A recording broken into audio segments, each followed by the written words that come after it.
n'a pas de subvention élastique et n'a pas un budget pour faire des activités. Le conseil, comme son nom l'indique, est une structure d'orientation, de proposition, mais aussi de recommandation.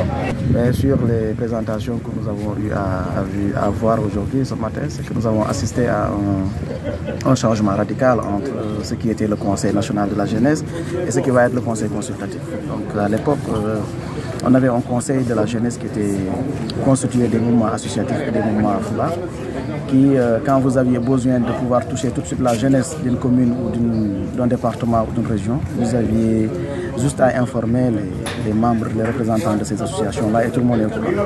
Mais là, on va vers un conseil consultatif selon leurs propositions qui va être constitué par des jeunes qui vont aller aux élections, à l'image des élections législatives ou communales. Et ça ouvre la brèche à tout le monde. Ça ouvre la brèche aux politiques. Et nous, c'est là notre inquiétude.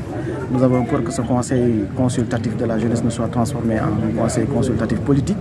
Parce que là, en ce moment-là, c'est les acteurs politiques qui vont mobiliser les jeunes, c'est les acteurs politiques qui vont mettre les moyens pour que leurs jeunes puissent passer dans ces instances. Alors que c'est des instances de décision que les jeunes eux-mêmes avaient choisies pour pouvoir permettre à ces gens-là de les représenter et de parler au nom de la jeunesse. Et au-delà de ça aussi, nous avons vu des critères de sélection qui nous paraissaient un peu bizarres.